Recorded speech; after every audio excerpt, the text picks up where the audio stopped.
Hi, I'm George, and this is the first episode of Tasty Tunes. Today with us, we have our first guest, Strangers for Sale.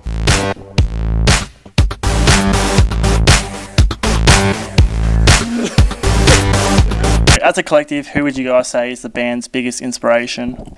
That's actually a really tough one because we're all so musically diverse. Like, we come from very, very different backgrounds. We couldn't probably name one that we all would agree on. We all have our very different sort of tastes. Danilo has like Red Hot Chili Peppers and Rage Against the Machine, that sort of background.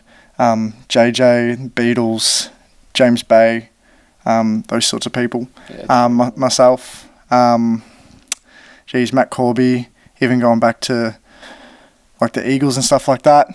And Cal, more of an acoustic sort of vibe, and also bringing things like who are they again? Oh, you got Lonely Boy people. yeah. The Black Keys and stuff. The Black Keys, yeah, that's us. So very different, each one of us. So we can't pick one. So in saying that, then, do you reckon there's a certain sound in the industry that you try to like copy, or like not copy, like, you know, work to? Yes and no. Like we like to think of ourselves as like an indie rock band. So I'm heavily influenced in that respect by like Gang of Youths and stuff like that, because they're quite huge at the moment. They're fantastic. I love their writing, their lyrics, and their sound. I really do. And when I do write songs, I kind of have that big heavy influence at the moment of Gang of Youths. But yeah, again, it is tough to kind of nail down that kind of, I guess, area of music, really, of what we would be. So indie rock is just a kind of broad term, and that would be it, yeah. Do you find lyricism to be a little more important in production, or do you keep them on the same scale there? In that case, then yeah, I think lyricism is a big thing for us. Like, we like to kind of play on words and play on ideas in different songs. Like the EP that's actually going to be coming out soon is going to be pretty much about day-to-day kind of things, and the lyrics really reflect that, I think. The lyrics are really kind of about life and how kind of there is mundane in life that people don't really discuss in lyrics, in songs and stuff, and I think that we do a good job of kind of nailing that down. So lyricism is a big thing, and production... Trying to be different is a big thing, and production also comes into it as well, but that's during the recording phase, and for the moment when we write songs, we just focus on the lyrics and how that would sound. So, obviously you guys have a heap of influences on your music. Where do you draw the line between what is like your own sound and what is something that someone may have already done or influenced by someone else? Pretty much, when we come up with ideas, we'll share it around, and everyone has their own input. And then the way we work it out is we'll just make sure it doesn't sound like anything like a certain song. Like, I know a few ideas that we've come up with.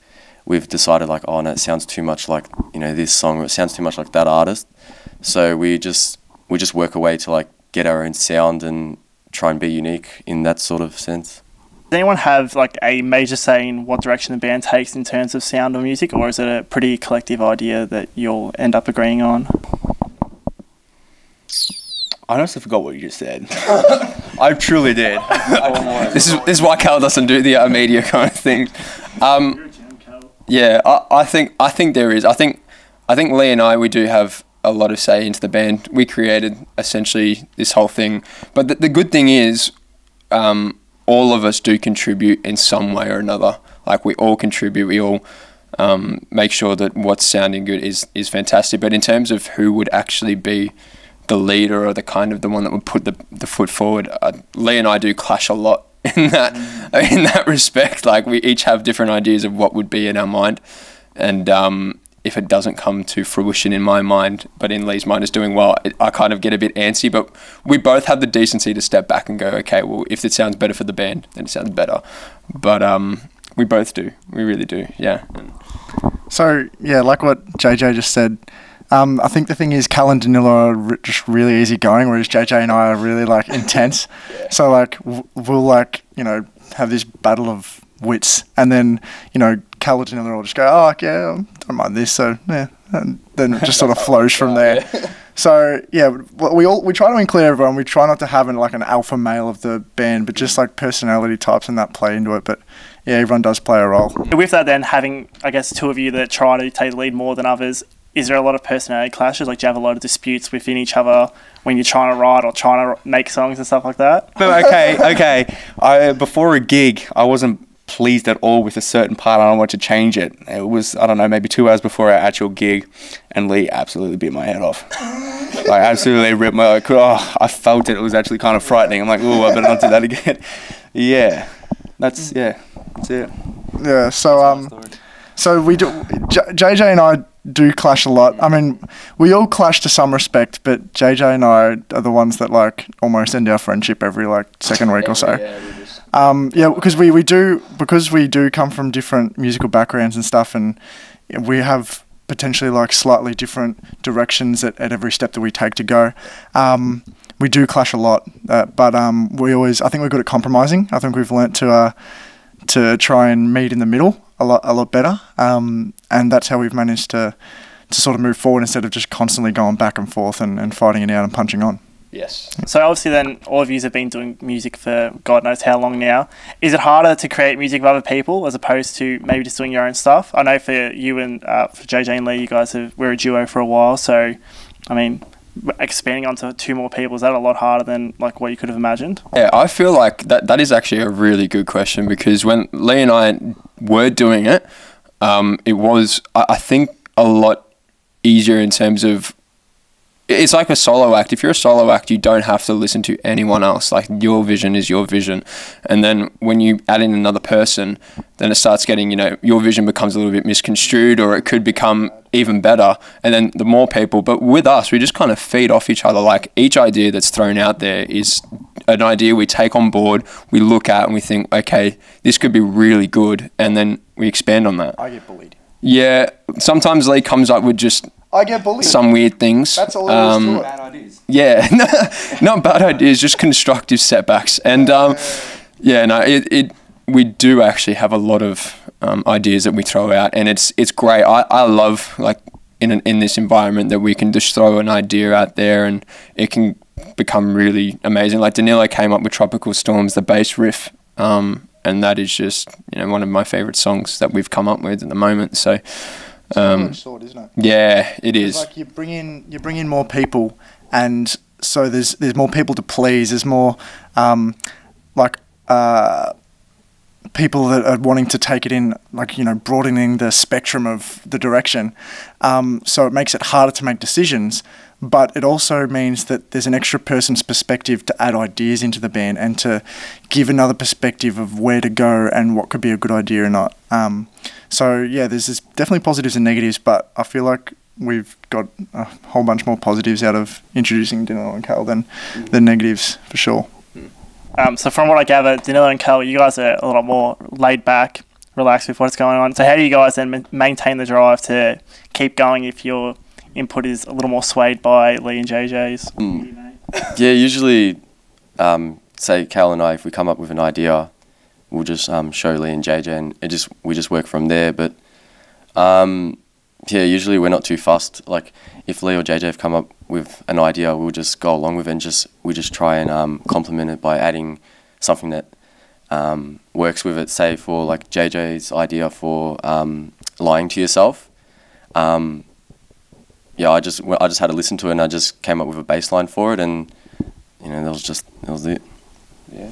So this one goes, you can all each individually answer this one, but as individuals and as a band, what do you say would be the biggest humps you've had to cross so far, like just on your journey?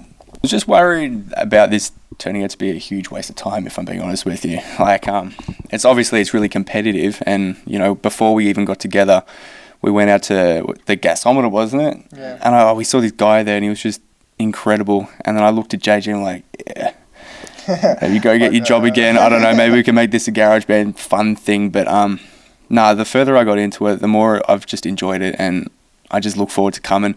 I look forward to recording. I just look forward to everything about it, and I think it's just awesome doing it with these guys as well. Like, Lee, keeps us on track, because we can get super lazy and not, work to the best of our potential, but Lee keeps us on track. I don't know, it just works. We all work together. It's like the best fun I've ever had. So I'm glad we've done it. So your hurdle was like worrying about like how you spend your time. Yeah, I didn't know if it was like going to be worth it. I didn't know. Yeah. So I think as a band, one of the big hurdles that we had to get over was allocating time. Like having everyone free at certain times to rehearse, and making sure everyone's spending time on writing and doing all the behind the scenes stuff. Because he was at uni. JJ's we used to have a full-time job, but he's actually committed to the band by quitting it. But and I've got a part-time job, and we have, there's so many different things that everyone's doing, trying to get everyone to be there at different times and allocate time to the band was definitely a big hurdle. We're getting better at it as we go. But yeah, that's probably the biggest hurdle that I can think of. Individually, probably just staying focused, because it's almost like, you go from high school to uni, and a lot of people aren't prepared for how much actually freedom you're given, and that you have to actually drive yourself. I find it similar, like going from uni and now doing this, it's even more, because no one tells you what to do. Like you at every step that you take, you're on your own. There's no like mentor or teacher or someone that's done it that you can follow a set strategy, because music's so, it's a creative business. So I think a hurdle for me individually is thinking like what to do next, and trying to keep myself motivated and moving in a good direction. Yeah. I think the biggest thing just creatively and like individually, like, is just coming up with things and like beating out your own thoughts for me. Like I always have thoughts that, what if people don't like this? What if people, laugh at me? What if people do this? And, that's the hardest thing I think for me personally as a musician to overcome, is just being like, well, he's really bad. Like, these guys aren't going to make it. They're terrible. And, we're going to get that in the industry without a doubt. Like, it's going to happen. And I think it's just individually how I get through that and overcome that is just one of the things that as a musician has been hard for me, is just going out and doing it and not really caring what anyone thinks, just being proud of the things that we've done and just doing it. So that is a tough one, like a hurdle for me to overcome. So yeah. Yeah, for me it's a bit different. I've never been in a band before, so this is my first one, and yeah, for me it's not really, I haven't really got any like hurdles or any issues. Like, it's just for me it's just like a learning experience. I just wanted to try it out, see how it'd go, and so far it's working out good. Like, we've done a few gigs and enjoy it. We enjoy rehearsal and doing shows, and like Lee, Cal and JJ, they're all good blokes, and we all get along. So yeah, so far I've enjoyed it.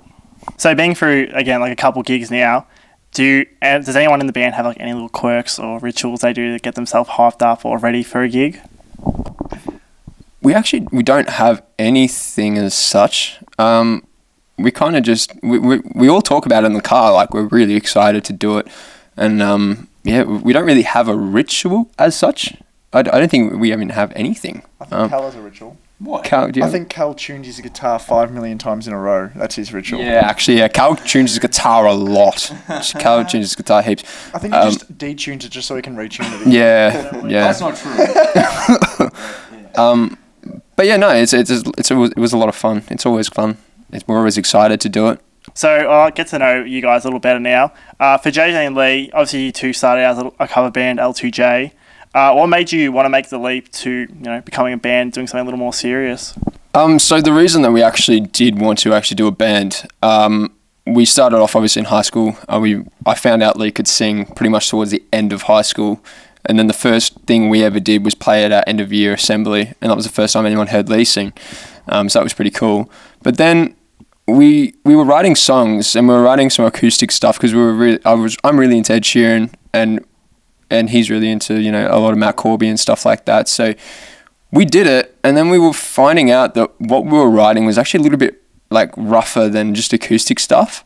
And we thought, well, why not do a band? We had the lead guitarist Carl we knew from high school as well, so we had the perfect opportunity to create a band that was essentially going to be a lot of fun to do. For JJ and Lee, when you guys began to start your own stuff, did you always want to keep it as just you two and the band came just by chance, or did you always want to expand into a band like that? When we first started writing songs, no. but it was probably after we wrote a couple, and then like the more songs we wrote, the heavier they got.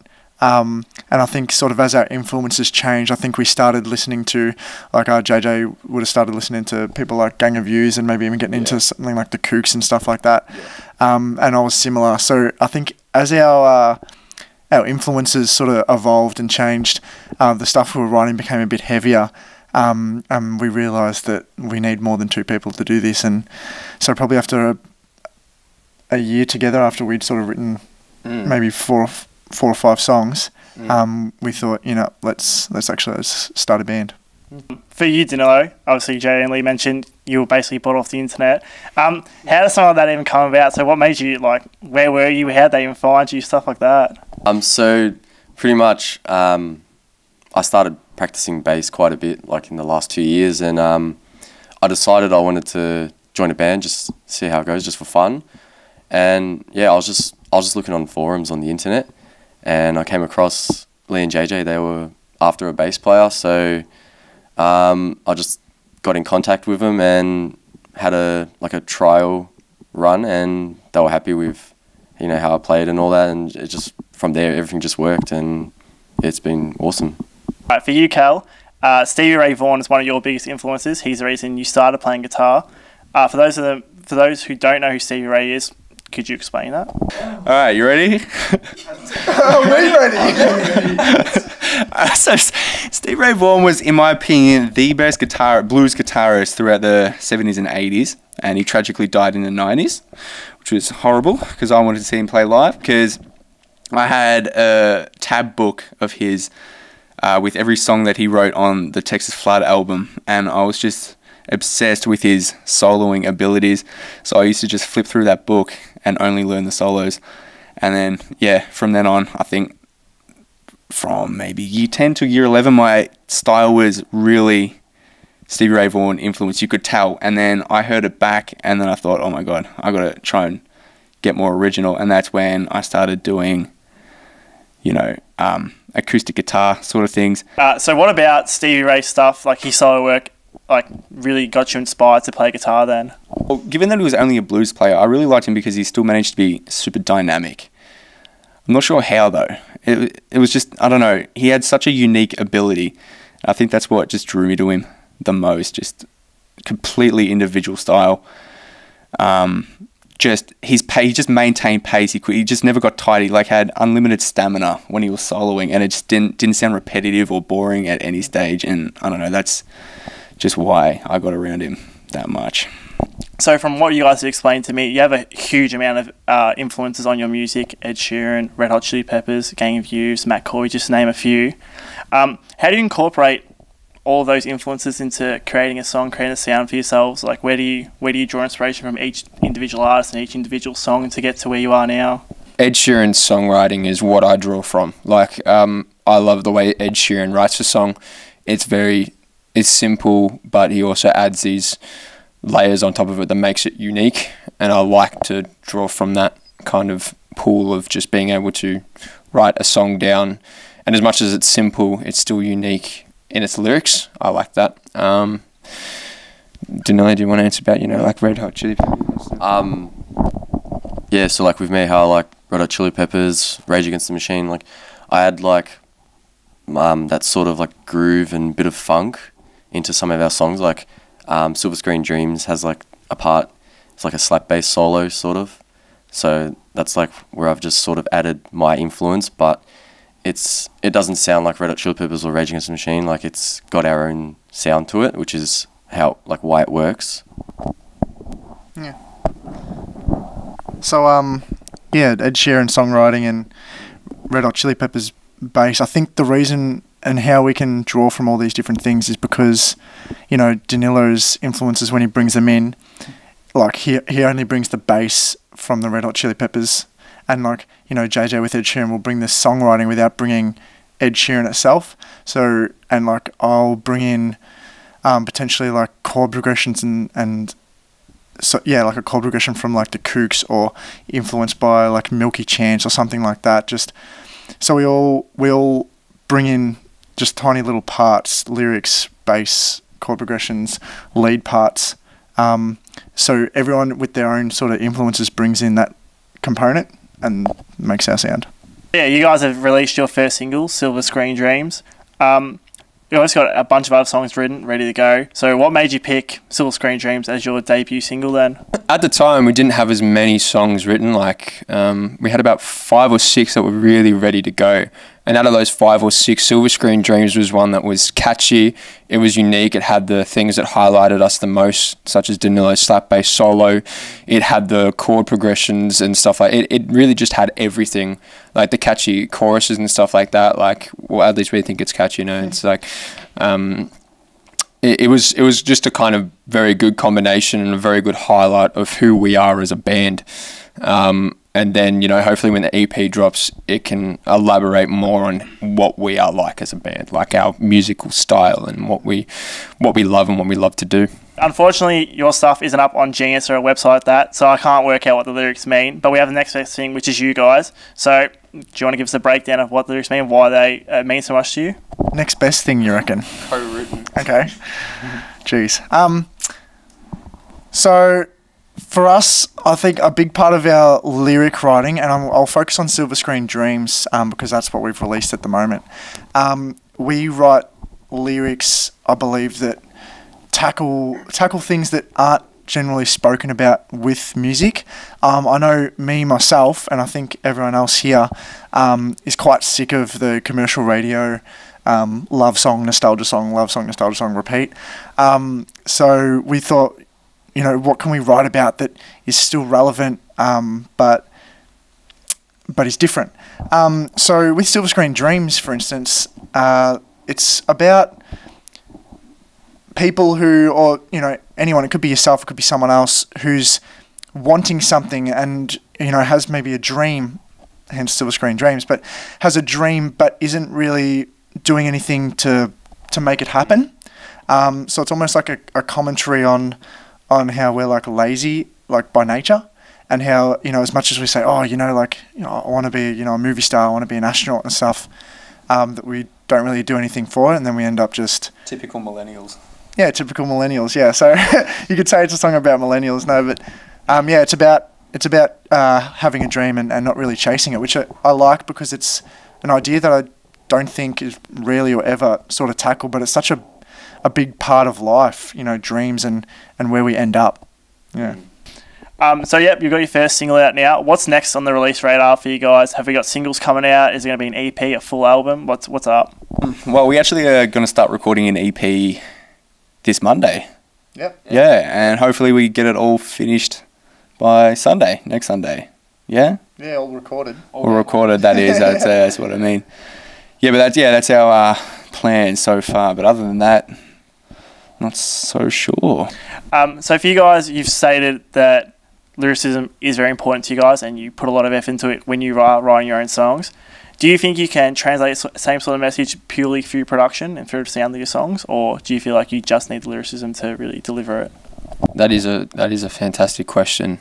Our lyricism is, I feel, quite good and quite strong, but I think the one with the most production value that can get across and a message can be like delivered would maybe, I reckon, be Cal's song. Cal's got a lot of an instrumental piece, kind of, and the production behind it. There was a fair amount of messing around with the production behind it, but I think lyricism is the thing that just drives us. Production comes in when we record it. We don't really think about, okay, we could add this and this and this and this and this, and it's more like, what is this song going to be about? Like, what are we going to write? So continue on with that sort of question then. Do you think the music behind the lyrics can be just as important, like the sample sounds? Can they give you the same aura, the same feeling and emotion as any lyric would? Good question. For us, I feel like the production and the music behind the lyrics I don't think it's directly related to the lyrics, in the sense we never think about, other than obviously the tempo and the key of a song to match with an idea, we never would use say a guitar riff or a bass riff or like a drum solo, whatever it is we add to it, we're never adding to it to transfer a message the same way that lyrics would. For us, we use music as like the vehicle to take our lyrics places. So for us, the music just sets a mood, and from the mood, our lyrics then speak for themselves. For the most part, you guys seem pretty positive about your experience so far, maybe bar your supporting act that one time. What are some things in the industry that you've encountered so far you hate, or any trends that are going on right now that you just aren't a fan of? I'd have to say, like, the one thing I don't like is, say you have a gig and you're on at like 8 or 9. They want you to be there at like 4 or 5 o'clock for like sound check, and it's just annoying. I don't like it when the sound tech gets paid more than me. Like, significantly more than me. You guys have had a lot of gigs now. You've got more coming up. What's the plan behind it? Do you guys do it yourself? Do you have a team behind you? Or who's in charge of all of this? Basically, it is us doing it at the moment, where Lee and I do email a lot of places and just kind of ask, can we play here at this time, or can we play here at this time? And it's just a lot of behind the scenes work that goes on. Like, a lot of people don't realise how much it does actually take to get a gig at some places. Like, it's a constant grind. Like, you just got to email them and email them and email them, and then find support acts. We got to find the other acts. I mean, obviously, once if we do get a little bit bigger, we're kind of in talks at the moment with people to help us with the booking of gigs and stuff like that. But in terms of proper management, we don't have anything like that at the moment. We manage ourselves for now.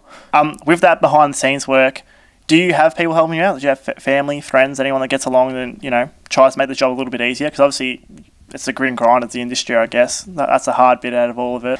Yeah, so we have a couple of friends who have been nice enough to help us out.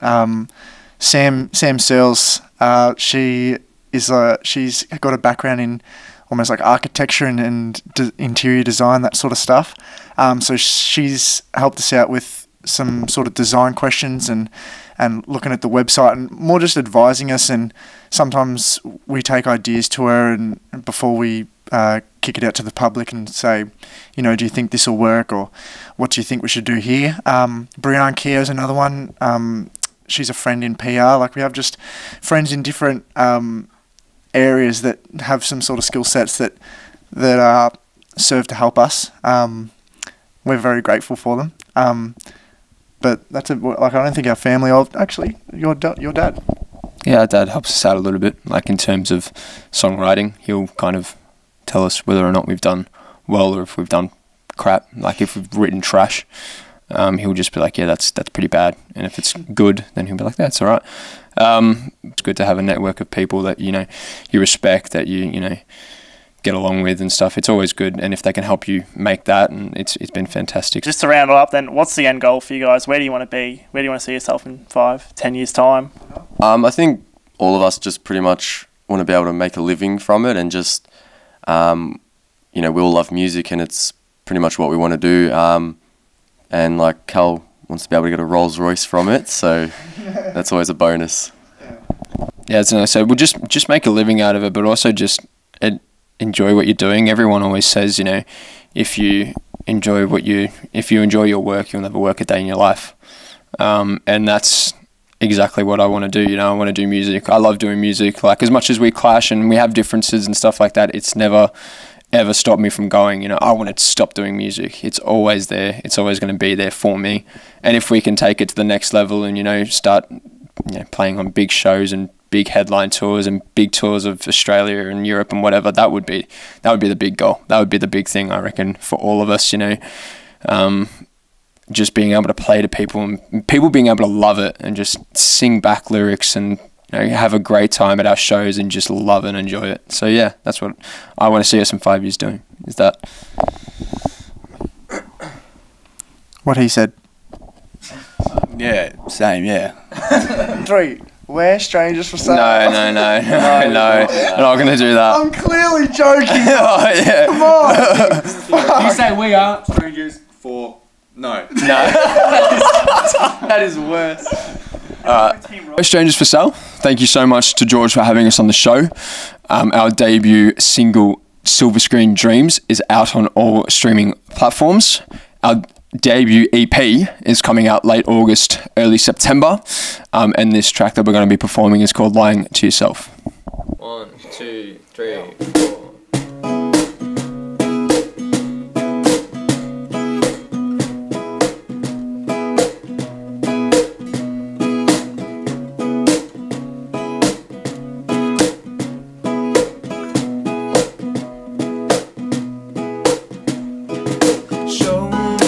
What you want, well, I'm keeping it cool. It's something you can say, even in your look.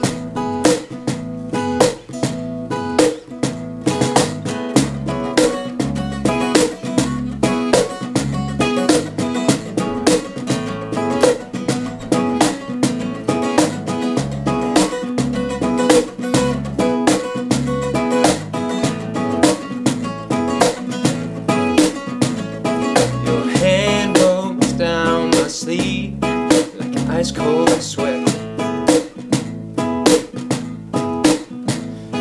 Your body lies over me, I couldn't forget. Now baby, show me what you want, and if it's loving then you got it. Pull me closer then it's over. Come on baby, don't pretend, just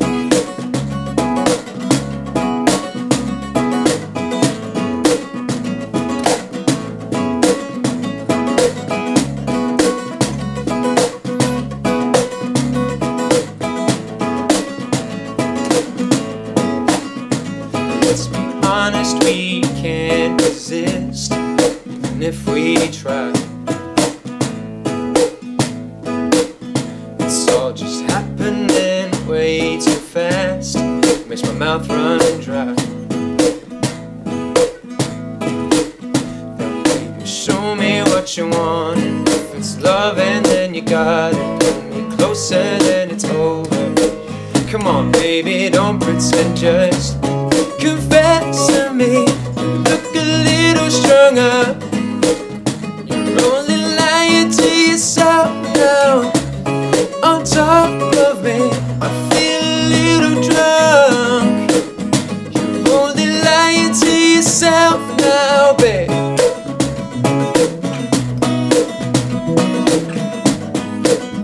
You're only lying to yourself now.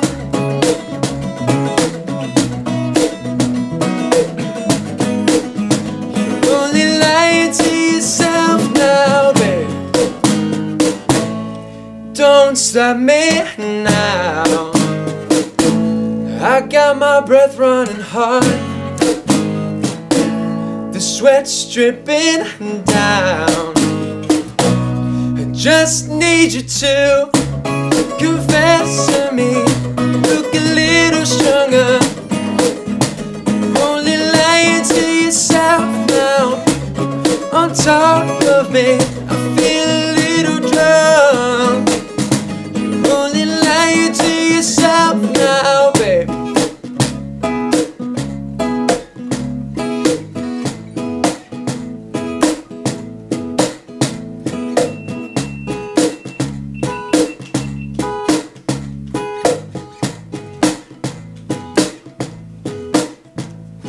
Show me what you want, while I'm keeping it cool. It's something you can say in your